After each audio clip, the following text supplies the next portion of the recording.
loolu war nañ def de telle sorte que effectivement loolu ñu limiter ko pousser à un financement à un autofinancement c'est-à-dire que parti yi di jéem a xool parce que aussi mënuñu nekk si dëkk bu tudd Sénégal ñu manqué lu bari bon ñu bëgg a jël presque l'essentiel des ressources orientées ko vers démocratie ak parti politique je pense que ñi ko def am nañ moyen France am nañ moyen yeneen pays yi koy def am nañ moyen ñun tollaguñ foofu c'est pas parce que France a nga koy def dañ ko war a def y a des vrais problèmes bu ñu war a orienter ay financement mais est-ce que tamit dañuy bàyyi nii kenn ku nekk doo xam fan la koppar yu jógee. je veux dire que amagul crise sur le financement des partis mais amagul benn problème mais ñu anticiper en fait. anticiper nañ parce que loi bi déjà li mu jëkk a def mooy financement extérieur u parti yi dañ koy interdire par des étrangers donc là c'est déjà bien maintenant li ci des mooy nañu góorgóorlu inciter les partis à aller vers l'autofinancement maanaam ñu am cotisation loolu amul malheureusement parti yëpp booy xool ñi koy doxal mooy ñi nekk ci det ba tuuti ñooy contribuer à la base ña fa nekk responsable ñoom ñooy doxal et cetera et cetera. Est-ce que le parti PASTEF n'a pas montré l'exemple? Un peu, je pense, un peu. Gis naa ne ñoom doon nañ def ay levée de fonds et ça marchait très bien. Je pense que là c'est des modèles à encourager. Plutôt que de faire un financement public, parce que même dans les autres pays, il y a le financement public à côté du financement privé aussi. Donc, financement privé, mënul ñàkk parce que le public ne peut pas tout faire. Maintenant, bon, est-ce que ñun suñu dëkk bi nga xam ne déjà on va parler de décentralisation. On a des problèmes au niveau des collectivités territoriales. Bon, ba pare ngay jël 1 milliard, 2 milliards, 3 milliards di ko joxe. Je pense que am na fu mu xaj. Statut de l'opposition njiit la bokk na itam si li nga xam ne si biir waxtaan wi dinañ ko fa junj sans votre présence est-ce que am nga si benn position tey sa gis-gis kan moo war a doon njiital opposition bi opposition parlementaire wala ku ñëw deuxième si élection présidentielle ak lan moo war a tënku si biir statut de l'opposition boobu ñuy wax. Bon li war a tënku je pense que loolu mooy d'abord chef de l'opposition ñu jox ko statut. muy mun di wax xalaatam ci doxalinu réew mi décision majeure yu réew mi war a jël gouvernement war ko jël ñu waxtaanee ko ak moom wax ci xalaatam ñu jox ko aussi peut-être tuuti dayoo ak tuuti moyen parce que démocratie aussi loolu la ñun li ñuy jàpp en tout cas parce que c'est pas parce que les trucs ont changé man personnellement laay wax le parti n'a pas encore ne s'est pas encore prononcé su parti bi prononcé woo contre loolu ca loolu laay dem mais ci li ñuy jàpp ma yàgg ko wax mooy quand même on a un régime presque présidentiel. Presque présidentiel. Donc, qui war a nekk chef de l'opposition, en principe, moo war a nekk celui qui a été classé deuxième durant les dernières élections présidentielles. Man loolu laa gëm. Parce que loolu mooy xaw a méngoo ak sunu régime. Waaw kooku moo war a nekk chef de l'opposition. Bon, maintenant ñoom comme dañu bëgg a dem aussi dans un régime parlementaire, li war a nekk bu dee dañu dem ci régime parlementaire chef de l'opposition mooy ki nga xam ne moo am groupe parlementaire foofu. Donc loolu aussi lu leer la donc lu ci nekk dañ ko war a waxtaanee xool ba xam en fonction de caractérisation régime bi nan ngay désigner ce chef de l'opposition et vraiment man je pense que amuñu ci benn coxor. wala benn iñaan buñ ci am. lu ku nekk lu sa wërsëg nekk mën nga ko jël étant entendu que bon élection moom c'est cyclique c'est pas benn donnée bu stable. Alors les institutions di fàttali également yéen a ngi seen biir émission en vérité c'est Radio Sénégal tey ñu si dalal El Hadj Omar Youm doon kàngam si biir APR avocat à la cour maire bu Thiadiaye ñu waxtaanee ponk yu bëree bëri ñu ngi si ponk bu njëkk bi waxtaanee dialogue politique dugg si biir dialogue bi naam ñoom teewuñ fa alors beneen bi mooy la réforme des institutions tey am na benn bu si gën a fës soo xoolee TDR ba sax moom moo koy door muy wàllu organisation élection yi seeni Sénat lan mooy gën ci Sénégal ni démocratie bi tëddee. Bon man awma ci préférence honnêtement j'estime que sunu Sénat bi ñu am quand même mu ngi doon dox honnêtement mu ngi doon dox ay autorités yu am solo ñoo fa nekk chaque élection ñu def seen rapport wane li baax wane li bon def ay recommandations. on l'appelle Sénat mais c'est déjà indépendant lan la ñuy wooye indépendant mooy organe boo xam ne ñi ñu fa nekk di leen fa fal dañ leen jox ay jumtuwaay am na loo xam ne mënuluñ leen ko mënuñu leen forcer ci dara mënuñu leen ne yéen seen rapport nii ngeen koy bindee. mënuñu leen ne nii ngeen di liggéeyee mënuñu leen imposer ay normes ñoom ñoo am seeni normes ak ni ñuy liggéeyee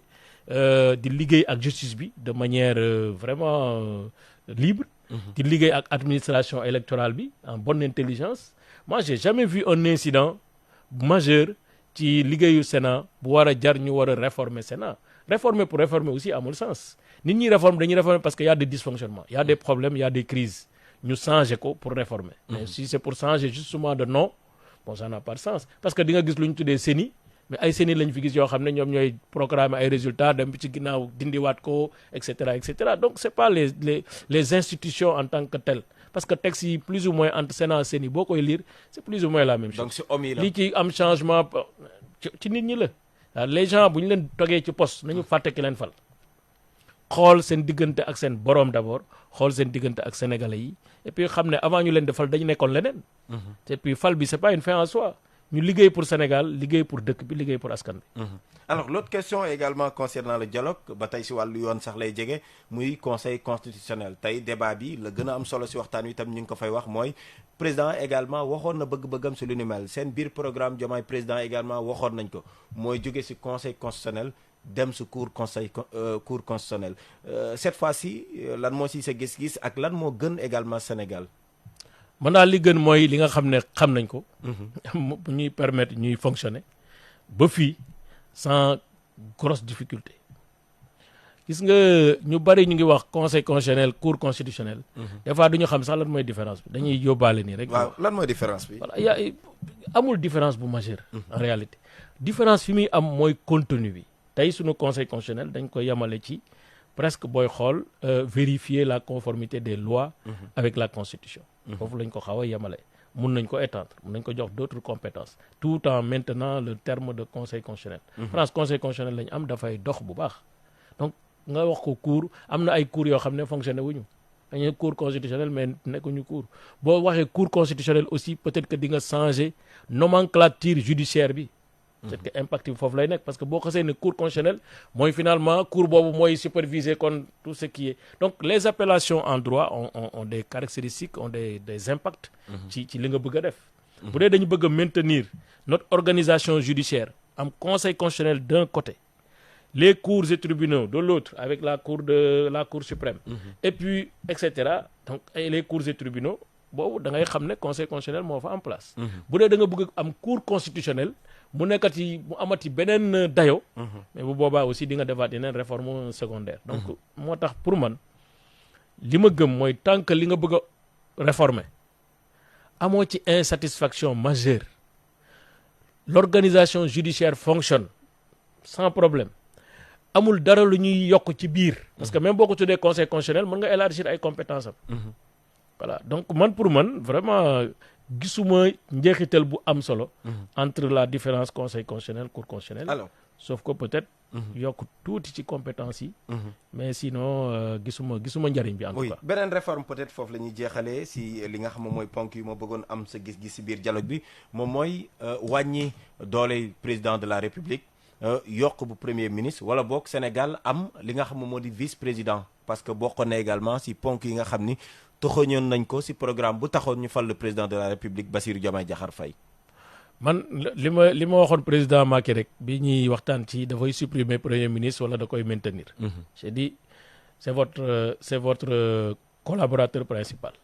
yow yaay xool est-ce que moment bi nga toll soxla nga ko wala soxla woo ko est-ce que da nga bëgg a yokk dooleem wala bëgg nga wàññi dooleem parce que premier ministre il est responsable devant le président de la république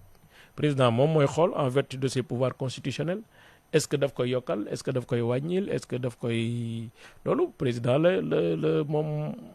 ci yëfam la parce que nag c'est l'exécutif moom mooy xool nag nan la koy organiser ba li mu bëgg en termes de performance dans l'action dans les résultats mu mun ko am c'est suma avis personnel nag mooy bu ñu def ay réformes pour une situation voilà c'était ça c'est-à-dire les réformes situationnelles parce que da nga am problème nga réformer après da lay rattraper da nga am problème mu nekkin parce que bon ñëpp comprendre nañ ni mu demee nga bëgg a def non bul def réforme pour nit bul def réforme pour parti bul def réforme pour situation defar réforme dans l'intérêt général c'est ça d'ailleurs la portée de la loi dañu def ay réformes yoo xam ne wóor nañu ne lii moo gën si ñëpp te keneen bu ñëwaatee du ko mën a changer parce que sinon après keneen bu ñëwee aussi dina gis ne lii vraiment taxawul président la ñu fal moom moo yore pouvoir yi lu mu bëgg nag délégué parce que loolu aussi nañ ko bañ a fàtte dans la constitution la constitution permet au président de la République yenn pouvoir yi moom mu délégué ko donc bu ko bëggee délégué na ko délégué ay pouvoir mais je pense que jarul ba àgg ci réforme constitutionnelle parce que sinon on va créer quand même un bicéphalisme au niveau de l'exécutif avec des chevauchements avec des entrelacements yoo xam ne nii c'est porteur de crise demain. Donc loolu aussi dañ ko war a leeral. Il n'y a pas de honte à dire que oui sunu président dafa bari lu mu am boobu c'est pas une répartition à l'interne de l'exécutif mais c'est une répartition pour les autres pouvoirs ñu équilibrer ko. C'est l'équilibre des pouvoirs. C'est pas au sein d'un même pouvoir ñuy jéem a xool ay kii. Pour man honnêtement si le président est trop fort renforçons les pouvoirs de l'Assemblée nationale, mettons plus de pouvoir à l'Assemblée nationale, mettons plus de pouvoir dans les autres institutions au point que finalement il y a quand même des équilibres de pouvoir. Mais bu dee au sein d'un même pouvoir réformer pour jox lii kii wàññil ko fële yokkal ko fële. Pour man vous êtes en train de régler vos propres problèmes mais vous n'êtes pas en train de révolutionner les institutions. Est-ce que l'idéal kon Omar Youm pour finir avec le dialogue nekkul woon gis argument yi nga présenté du woon ay raisons yu suffisantes pour que ngeen toog si waxtaan ba parce que peut-être lii ñu def fii ak ay année waat même su fekkee ni ñoom jógee nañ fi yéen ngeen ñëwaat fii moom mooy li nga xam moom mooy tënk Sénégal. waaw mais nga def ci warma bi mu war a àndal ak yëg-yëg bi mu war a àndal ak aussi jot ak priorité bi mu war a àndal c'est-à-dire lii mun nañ ko waxtaanee par des canaux qui sont pas forcément dans une instance de dialogue. Parce que tous les partis politiques daanaka. waaw ña nga fa woon. déggoo ma ne la ñu demul néew nañ lool man awma benn problème ci ñi dem. c'est-à-dire la majorité ne fait pas la vérité pour man. c'est-à-dire que mun ngeen nekk 1000 ngeen ne yéen a moom dëgg gi man ma nekk benn jàpp ne sama dëgg gi benn la am na ñu rey ci la terre tourne autour du soleil. Finalement mooy dëgg. Donc man awma boobu complexe. Maintenant li ma xam mooy am na réforme yoo xam ne jarul sonn. Voilà jarul sonn parce que amul njeexital. C'est pas la priorité du moment c'est pas la priorité des Sénégalais amul lu muy yokk ci sunu démocratie. Au contraire peut-être mun na am ay ñagas-ñagas ak ay dysfonctionnements yoo xam ne suba mun na ko indi. benn réforme bu nga xam ne tenir na la à cœur war nañ ko mun a indi Sénégal su wàllu politique processus électoral et tout ça ban la. Non honnêtement man je pense que li fi nekk lu baax la te wane na ay preuves am li fi nekk. mooy am nañ système politique ak système électoral boo xam ne wax dëgg yàlla les acteurs du système ku ci nekk wax nañ la lii nga moom lii ngay jël justice bi mu ngi def liggéeyam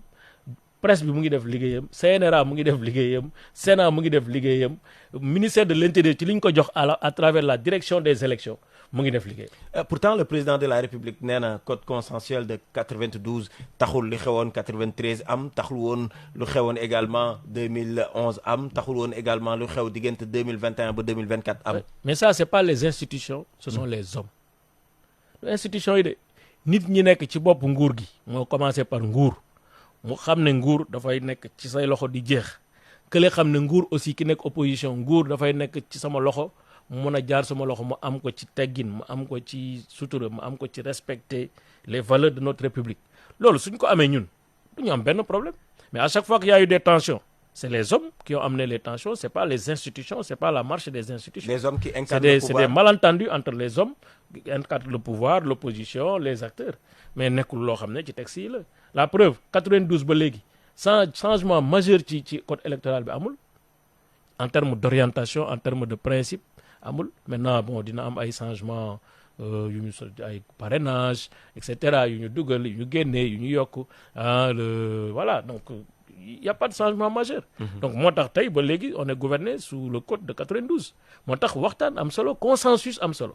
voilà mais li bon mooy waxtaan boo xam da nga koy imposer nit ki dans des conditions bi nga xam ne en même temps yaa ngi koy avilir yaa ngi koy poursuivre yaa ngi koy persécuter yaa ngi koy def lu neex xolam neexul nga ne kaañ toog waxtaan loolu amul fenn. suñu gan El Hadj Omar Youm moom mooy maire bu Thiadiaye doon avocat boobu sax si la ñuy duggee si ñaareelu pàcc bi waxtaanee wàllu yoon parce que ñu bëri na si ñi nga xam ne tey jii ñu ngi leen di topp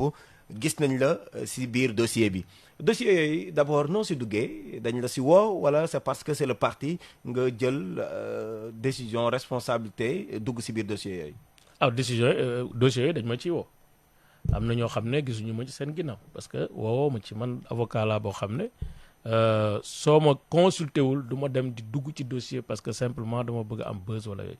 am na ay collègues yoo xam ne c'est des ministres j'ai pas été dans leur dossier ça m'a pas fait de mal parce que simplement j'estime que noonu la war a doxee ku nekk da ngay avocat d'abord des rapports de confiance du loo xam ne rek ba ñu bokk parti ma ñëw di la défendre non bokk nañ parti mais c'est comme un médecin bokk nañ parti da nga feebar man maay dem di la faji wala man maay ñëw ci yow non donc boo ma soxlaa da nga may woo ñëw suma cabinet ñu waxtaan ma jàppale la ci la ma man sama xam-xam. donc doo leen jàppale les yeux fermés aussi. pas du tout pas du tout pas du tout et c'est contraire à notre déontologie c'est-à-dire que ñun duñu dem di wëri ay clients naan kaay ma jàppale la man 94 laa prêté serment rarement laa nekk dans des dossiers politiques parce que yàlla dimbale ma na fi ma doon liggéey am naa quand même lu ma liggéey am naa xam-xam bi. Je suis même pas un avocat pénaliste pour la bonne information moi je suis plus avocat d'affaires que nekk ci ay prétoire di plaider am nañu ko mën am nañu ko xam am nañu ci tekki ñooñu dama leen di respecter parce que ku nekk ak li nga mën tailleur bi ñaw sa chemise bi soo ko joxoon basin ne ko dama jëgu 3 pièces du ko mën donc ku nekk am nga loo xam ne foofu mooy sa domaine de prédilection foofu nga xam foofu nga miin foofu ngay tedde d'accord alors ñi ngay topp wax naa ko bëri na si ñoom ay anciens ministres lañ fu ñu leen yóbbu mooy haute cour tey haute cour boobu également tàmbali na liggéeyam ba fii ñu toll ba mu tàmbalee ba ñi nga xam ne takkal nañ leen bracelet wala yóbbu leen si kaso bi ban jàngat ban lecture en tant que avocat nga am seen dossier. man du ma am lecture en tant que seen avocat damay am lecture en tant que acteur de la justice. buy wax les malformations de cette institution. xam nga haute cour de justice dañ ko copier ci France. France ci seen bopp dem nañ ba xam ne haute cour de justice li ñuy wooyee privilège de juridiction ce n'est pas un privilège de juridiction c'est un massacre juridico-politico-judiciaire boo xam ne des anciens dignitaires d'un régime notamment à savoir des ministres bu ñu leen di atte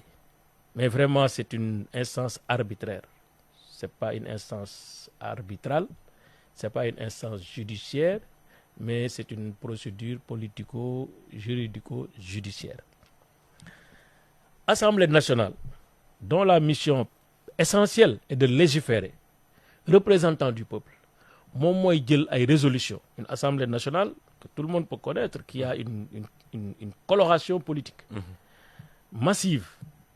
moom mooy jël résolution ne jàpp naa ne ministre diw dañ leen a war a yóbbu haute cour de justice. jël résolution c'est une résolution politique.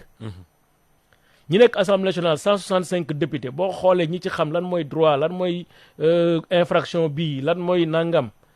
defe naa ne matuñu 1%.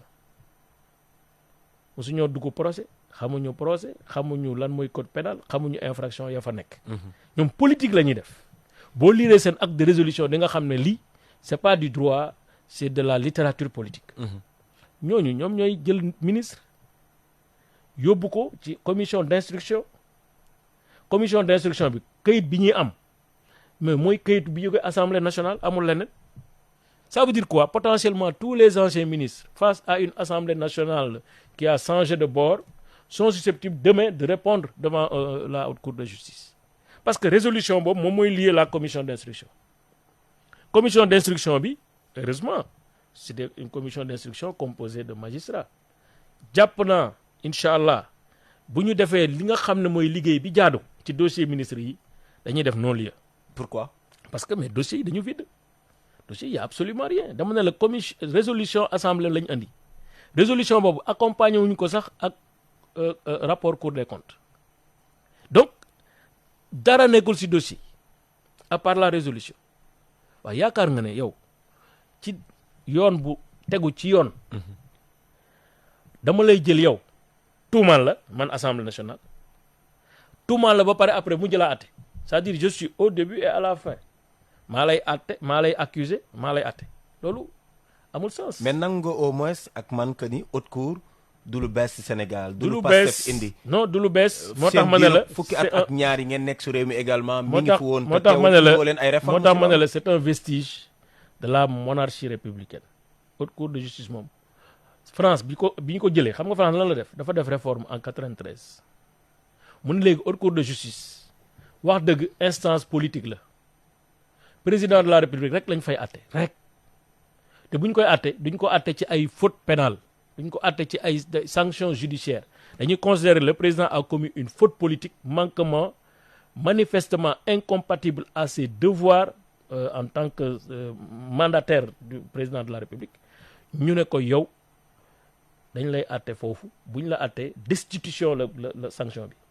amul beneen sanction duñ la tëj kaso duñ la yóbbu nangam duñ destitution ñoom loolu la ñuy def après mu am benn procédure benn loi de 2014 buy wax les modalités de saisine et de fonctionnement de la haute cour de justice moo tax ñiy wax ne woy haute cour de justice fi lañ ko fekk c'est vrai fi lañ ko fekk mais fi ñu fekk yëpp baaxul ñoom fekk nañ fa ay décret dañ ko dindi fekk nañ fa ay affaire dañ ko dindi ñun bi ñu ko fi fekkee aussi laaluñu haute cour de justice 2002 lañ ko mujjee réformer sous le président Wade moom réforme bi mu ci dugal mooy révision pour que au moins ñu mën a am révision objectif am président Wade c'était de revenir sur le procès de 1962 contre sunu papa feu Mamadou Dia loolu la bëggoon mais bi mu demee ba ci biir gis na ne malgré cette révision y a d'autres types d'obstacles yu nekk ci biir mu bàyyi noonu mais ñun bi ñu ñëwee di poursuivre ay Karim Wade et cetera de yóbbuwuñu leen haute cour parce que dañ ne affaire bii moom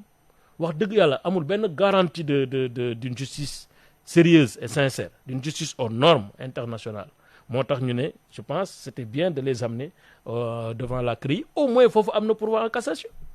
mais fii amul dara à part la révision y a rien commission d'instruction bi mënoo def benn recours sur les décisions ça n'a pas de sens quand même honnêtement donc loolu bu ñu ko bëggee tuddee privilège de juridiction mais je dis quel privilège pour moi c'est une basse-cour qui est là pour réprimer de manière très froide lañ ci mën a indi mais d'abord pour moi je pense que les ministres là su ñu leen bëggee poursuivre suba on a qu'à créer bu dee dañ bëgg a maintenir encore le privilège de juridiction pour moi c'est pas la peine vous avez été ministre vous avez fait des fautes dans l'exercice de vos fonctions mais allez répondre devant le tribunal pourquoi créer des privilèges de juridiction pour des ministres à quelle fin dañu dem ci tribunal fi ñu àtte ñëpp ñu àtte leen parce que nekkatoo ministre si en cours nga nekk ministre démissionnel nga nekk citoyen ordinaire nga dem ñu àtte la mais président de la République Sarkozy barka dem ci fan la dem dañu ko dem àtte ci cour et tribunaux yu parce que comme ça donc man je pense à défaut de faire ça on a qu'à comme que ñun dañuy copier rek mais on a qu'à voir le modèle de la France avec la Cour de justice de la République où c'est pas l'Assemblée nationale qui met en branle les poursuites c'est une commission de requêtes composée de magistrats exclusivement et pas de magistrats rek de cour d'appel non cour de cassation conseil d'État cour des comptes magistrats yooyu ñoom la ñuy jël ku nekk ñu bokk ñu nekk benn pool pluriel pour xool est-ce que la plainte bi jar na xool wala jarul xool bu jaree xool ñoom ci seen bopp ñooy nekk genre ministère public kenn ci ñoom mooy nekk procureur pour topp xool enquête def comme ni ñuy def dans des situations ordinaires recouper xool croiser soo ko ne je pense que quand même cette plainte est digne d'être examinée par une commission d'instruction saisir le procureur général de la Cour de cassation procureur général de la Cour de cassation saisir la commission d'instruction composée aussi exclusivement de magistrats donc deux tamis benn bi mooy commission de requête beneen bi commission d'instruction ba pare nag ñu soog la yóbbu Cour de justice de la République bu boobaa mais évidemment nga mën a am say recours mën a am say appel mën a am say pourvoi et cetera mais loolu mooy li nga xam ne mooy jaadu. laata peut-être ñu yegg foofu muy proposition boobu ngay wax haute cour moom moo fi am ñi ngi def ak moom wax nga ko am na ñi ngi ciy commencé topp sànq itam si biir wax nee nga yenn saa yi ñu tudd ba tudd si Macky Sall est-ce que jàpp nga ni l'ancien président de la République def na tey lu war a tax ñu indi ko si cour boobu. J'ai envie de dire ay boo ko laalee de loolu laa bëgg a wax. ah oui parce que quand même nit ñi il faut savoir faire ce qui est utile et ce qui n'est pas utile gis nga dëkk munoo ko yore ci fitna tout le temps dina am benn moment boo xam ne paan bi dina fees te bu feesee dafay tuuru donc ñi ñu fal te ñu yéene leen seen fal wax dëgg yàlla di ñaan aussi ñu réussir honnêtement parce que bu ñu réussir suñu réussite la suñu tey bu ñu nee Sénégal am na lii mais ñun ñëpp a ciy kontaan kon ñoom ñu réussir moo ñu gënal parce que ñun nag ay dañoo jàpp nañ ne dañoo gëm mais munoo jël réew nag yore ko tout le temps ci fitna ak ci conflit ak ci xëcconte ak ci néewal doole ak ci def loo xam ne nii naka su dul noonu la bon loolu su amee malheureusement ñaanuma ko mais xam nga mu sax moo gën a ragal nit mais boo ko xësee di ko tëj di ko dugal ba nga xam ne amatul défense li fi sës mooy xeex ñaanuñu ko yàlla mais loolu bëgguñu ci egsi. est-ce que tey jii seen parti am ngeen force bu ngeen xeexee jàmmaarloog ñu fi ne. gis nga force ñëpp ko am dans nos pays socialement peu structurés faibles où l'économie est faible surfer sur le mécontentement des gens c'est la politique la plus facile ñoom xam nañ ko sax Pastef dëgg ancrage bu réel socialement et politiquement amul. Ils ont pu faire de la communication de vernissage sur le régime, sur le truc. Ils sont responsables de tout. boo leen amul ndox ñoom la boo leen amul courant ñoom la boo leen ñàkkee xaalis ñoom la boo leen kiiyee ñoom la ñu ngi ñuy tëj ñu ngi ñuy saaga ñu ngi ñuy kii. Ils ont mis une communication très forte sur ces aspects-là. nit ñu bëri nga xam ne malheureusement peut-être que seen xalaat ak seen xel demeewul noonu jàpp ne seen situation personnelle réew mi moo leen ko teg di def ay manifestations di kii amplification des manifestants mécontents qui sont peut-être des sympathisants mais pas des militants loolu moo indi peut-être ces soulèvements qui sont là. Donc affaire yi ay ingrédients la. te aujourd'hui objectivement tous les ingrédients sont là. Il suffit d'avoir quelqu'un qui sait bien faire le mélange pour que mu déborder sur la République te loolu kenn ñaanu ko. D'accord, alors on parlait de Macky Sall, des nouvelles de l'ancien président de la République. Est-ce que mën nga ñu jox ces nouvelles parce que des fois nga gis même à travers les réseaux sociaux qu'on parle de ONEC ñoom seen est-ce que dafa am ambition dem si kuréel yooyu. xam naa ne am nañu ko amal ambition boobu mais honnêtement man waxuma ci ay loolu moom Macky Sall mu ngi nekk ci ruxam mu ngi nit ñaa ngi koy soxla aussi muy dem ci ay conférences internationales ñu koy invité muy wax xalaatam ci Afrique wax xalaatam ci monde bi ni mu war a tëddee di ko def ci anam bu rafet loolu dañ ci am mbégte mais quand concernant cette rumeur bi ñuy wax xam naa ne ñàkkul am na ñu ko yéene loolu di ko def. mais jàpp naa ne peut-être c'est pas encore à l'ordre. Est-ce que bilan moom wala bokk dayoom moom may na ko tey jii mu war a mun a am ambition boobu sax dem si kuréel gu mel ne ONU. Je pense bien que quand même am na quand vous avez été déjà parcours Macky Sall c'est un parcours quand même exceptionnel Sénégal fii defe naa ne lu fi ndomboy tànk jot na ko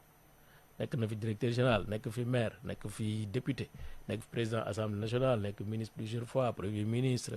Président de la République 12 ans ak liggéey bi mu liggéey pour l'Afrique pour le Sénégal ñëpp xam ko tey si on parvient à dire way conseil de sécurité dañ ko war a réformer le premier à avoir posé ce débat de manière courageuse au niveau du conseil de sécurité c'est Macky Sall ba nit ñi commencé di ci waxtaan G20 tey bu fa Afrique taxawee Union africaine am fa siège officiel bu ñu 20 pays du monde yi gën a am solo parce que foofu ay continent ñoo fay am ay pays ñoo fay dem Macky Sall a dit Afrique c'est un pays dañu war a am suñu mot à dire dans la marche du monde tey concrétiser nañu ko et beaucoup d'autres choses sur les notations des pays sur les dettes l'endettement des pays africains nit ñu najee ba nga xam ne affaire dafay métti. Le bilan de Macky Sall monsieur le ministre c'est également c'est nombre de morts yi ñuy wax au Sénégal. Mais nombre de morts est-ce que bu ñu toogoon ci kër gi ñun ñëpp def li ñu yoon sant maanaam bu ñu la teree manifestation nga respecté ko bu ñu lee du kenn du sànni xeer mais Macky Sall a inscrit dans notre constitution le respect des biens publics et des deniers publics en 2016. Dans est-ce que argument la pour que. mais bien sûr mais police nekkul ci loxoy Macky Sall par force ne police dañ leen a former jox leen autonomie ñu am direction générale ñu ne leen yéen ak gendarmerie yéen ay gérer la paix publique et l'ordre public. loolu duñ ci xaar ordre Macky Sall seen liggéey la tey bu la policier rombé fii ngay def lu jubadi du xaar ordre Macky Sall pour mu arrêter la. bu la fekkee ngay liggéey ngay dawal oto te yoroo permis du xaar ordre Macky Sall am na yoo xam ne nit ñi dañ ci war a yeewu xam ne loolu du Macky Sall loolu fonctionnement normal des instances régaliennes de l'État la duñ ci xaar ordre kenn. D'accord. ku ñu gis ngay def njubadi dañ lay jàpp comme ni ñuy jàppee sàcc yi nga xam ne dañu nekk ci àll bi di sàcc nit ñi di leen agresser di def yooyu mais loolu c'est normal c'est un pays qui fonctionne comme ça maintenant qu'il y ait des morts nga bëgg ko imputer Macky Sall mais attendez il faut quand même qu'on soit plus sérieux que ça. D'accord, il nous reste 7 minutes. ñi nga xool ne ñoo woote ci xeex ak mortel combat ak jaay leen seen bopp ku dee sa yaay juraat mais ñooñu kon ils sont responsables de rien il faut être sérieux. yéen a ngi seen biir émission en vérité juróom-ñaari simili moo ñu dese te bëgg naa ñu waxtaanee pàcc bu am solo collectivité territoriale mais une première question concernant la diplomatie sénégalaise bi nga xam ne tey ñu ngi siy waxtaanee prétexte bi mooy Amadou Hott sa colloque ba woon doon bëgg yootu baat mënu kaa am ñu gis ne également laata moom. am na yeneen i kàngam ci Sénégal waxuma sax avant le président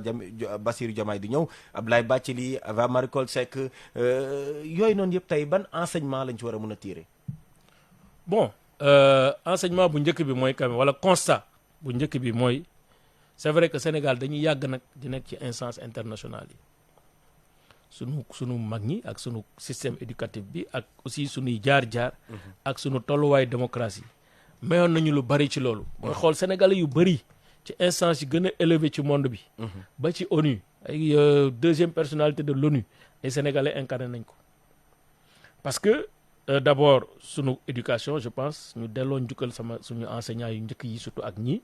nga xam ne wax dëgg yàlla ñu ngi jëm seen kéem kattan malgré les moyens dérisoires pour former des Sénégalais capital humain ak des ressources humaines vraiment de qualité loolu dañuy delloo njukkal enseignement ak formation université ci liggéey bi ñuy liggéey beneen bi mooy aussi xam naa ne loolu am na tuuti jalousie parce qu'il faut nommer les choses ci ñi nga xam dañu jàpp ne Sénégalais yi ils parlent trop bien ils sont tout le temps truc suñu dëkk démocratie parce que loolu aussi neexul ñu bari voilà donc ñooñu aussi des fois dañu am ay attitudes yoo xam ne c'est pas des attitudes objectives c'est des attitudes subjectives loolu dañ koy dugal aussi ci panier réflexion bi pour xool nan la ñuy defaraate yëf yi ba ce complexe ce faux complexe de supériorité muy générer ay yu bëri man je parle en connaissance de cause parce que xam naa ne gars yi ñu ci bëri dañuy mere Sénégalais yi di leen xeex di leen comploter ci yenn instance yi loolu c'est la réalité te warul nekk voilà parce que instance yooyu ku xam man moo fa war a nekk Sénégalais yi nag remplir nañ conditions yi sunu collègue sunu concitoyen Amadou Hott remplir na conditions yi c'est pas pour rien qu'il a été parmi les personnalités les plus influentes au niveau de la BAD recruter ko foofu jaar-jaaram moo tax ak xam-xamam mais aussi sans faire la fine bouche avec l'état actuel quand même de notre diplomatie honnêtement waaw diplomatie bi moom lu ñu war a xoolaat la waaw lu ñu war a xoolaat la lu ñu war a jàngat la lu ñu war a defaraat la waaw parce que déjà rek signal bi ma ciy joxe mooy Mauritanie warul am candidat ñun ñu am candidat c'est inconséquent honnêtement ak lu ñu bëgg am candidat sénégalais aussi war nañuy xool que dans notre espace ñuy moytu. Est-ce que candidature bi kon ñoroon na. jàpp naa ne aussi manqué na préparation en tout cas man li ma gis manqué na préparation malgré la qualité du dossier de oto yooyu peut-être manqué na accompagnement manqué na préparation manqué na entourage peut-être aussi bon voilà la réalité politique ou géopolitique a été plus déterminante que la réalité au sens strict du terme des dossiers qui étaient en compétition. D'accord. Alors on termine avec les collectivités territoriales gouvernance locale parce que yow yaay maire bu Thiadiaye tey bëggoon naa xam comment se portent les collectivités territoriales jaaree ko sa bos bi nga jiite. Jusqu'au moment où je vous parle tey defe naa tey la ñu nekk le 1er juin on n'a pas encore reçu les fonds de dotation et les fonds de concours. Je suis pas la seule commune il y a beaucoup de communes qui sont dans la même situation jàpp naa ne loolu lu metti la communes yi mënatuñu def benn dépense mënuñu def dara parce que simplement les fonds ne sont pas là les fonds qui ont été votés par l'Assemblée nationale. Loolu je profite de votre antenne pour attirer l'attention des autorités à leur tête le ministre de l'urbanisme des collectivités pour que ñu xool loolu nan lañ koy mën a saafara lu gaaw a gaaw parce que juillet moo ci topp août bon après pour faire des travaux wala yooyu durant ces mois de d'hivernage ça va être très difficile donc vraiment am na fu ñu yóbbu collectivités yi à travers une réforme de l'acte 3 de la décentralisation on a mis quand même beaucoup de moyens et de manière progressive pour que communes yi mun a am xaalis on les a accompagnés par des programmes parallèles comme le PUMA PUDC etc pour que ñu accélérer un peu la marche de ces communes vers la modernisation. Maintenant depuis un bon moment wax dëgg fonds yi dafay yéex a ñëw trop et ça va avoir un impact sur le fonctionnement et la performance de ces collectivités. Même les fonds de PACASEN ne sont pas mis en place. Donc vraiment ça devient très problématique. D'accord. Au-delà de cette question tey jii la ñu war a mën a indi sa gis-gis si ay coppite si wàllu collectivité territoriale ngir que seen doxalin gën a mën a am solo askan wi gën leen mën a sentir. Benn bi ça va être difficile. Bon, on était sur une lancée. mooy ñu adapter les fonds de la décentralisation aux compétences qui sont transférées parce que mënuñu la jox 9 à 10 compétences et puis ensuite éducation yi ci gën a mag santé et cetera mais booy xool fonds de dotation yi lay jox par rapport ak li ñuy xaar ci commune comme yàlla ak yàlla vraiment c'est trop faible on était dans une démarche de progression il faut accélérer cette progression fonds yi di ñëw deuxièmement la fiscalité il faut que vraiment la fiscalité soit là xam nga li ñuy wax ay transfert de compétences booy xool finalement sax mais dañ la jox nii rek pour nga nekk benn genre boîte postale pour di transfert ay xaalis mais la politique de santé la politique d'éducation à la base école primaire normalement communes yi war nañ ci wax seen xalaat ku nekk sa programme yi ngay jàngalee foofu ci sa commune bon au-delà de peut-être uniformisation bi ñu war a am sur les programmes d'obédience nationale ñu am au moins une dimension locale ba nit ñi boo leen di jàngal bu ñu nee Caajaay mais élève école primaire dina xam lan mooy Caajaay ñan ñoo fa njëkk a dëkk lan mooy histoire am lan mooy culture am nan lañ war a dëkkee ci biir dëkk bi et cetera ñu adapter les programmes aux localités aux réalités locales mais malheureusement loolu amul santé bi aussi da ngay xëy rek gis ñuy construire ay hôpitaux wala ñu lay construire la nangam joxewoo ci sa xalaat bon vraiment y a trop d'interventionnisme de l'État boo xam ne nii ñun normalement avec le principe de la décentralisation bu ñu ko appliquer dëgg mais c'est les communes qui doivent dire lan lañ bëgg après nag l'État accompagner leen ci li ñu bëgg donc yooyu daal vraiment je pense que c'est des trucs à parfaire dans la réforme de la décentralisation. di la jaajëfal baax a baax El Hadj Omar Youm ñu amoon mbégte doon ànd ak yow si waxtaan bi. maa ngi am mbégte man tamit doon waxtaan ak yow. di gërëm ñi ñu doon déglu ñëpp. di ñaan sunu borom mu defal ñu jàmm. may ñu aussi dégg. parce que dégg dafa am solo. voilà te li ñu dégg bu amee njariñ ñu jëfee ko bu amul njariñ nañ ko sànni. jërëjëf ñu mu nekkoon suñu gan di El Hadj Omar Youm doonoon fi jëwriñ si ay jamono doonoon itam wala boog doon maire bu Thiadiaye bokk si secrétariat exécutif bu APR. tey moo nekkoon suñu gan seen biir émission en vérité ngeen si doon ànd ak Migui Maram Ndiaye ma di leen di jaajëfal baax a baax si teewlu gi ma jaajëfal itam équipe technique ba sa bopp ba Céline Noël Diop di jaajëfal Ndayaram Mbaye moom mi nga xam ne moom moo coordonné bi le jotaay Demba Malick Mbocc ak itam Elisabeth ak ki nga xam ne rek moom moo di Papa Malick Ndaw si coordination ba di leen dig daja ay bés yi di ñëw si beneen numéro waaye laata loolu xabaar yi day wéy si biir RTS.sn jaa ngeen jëf.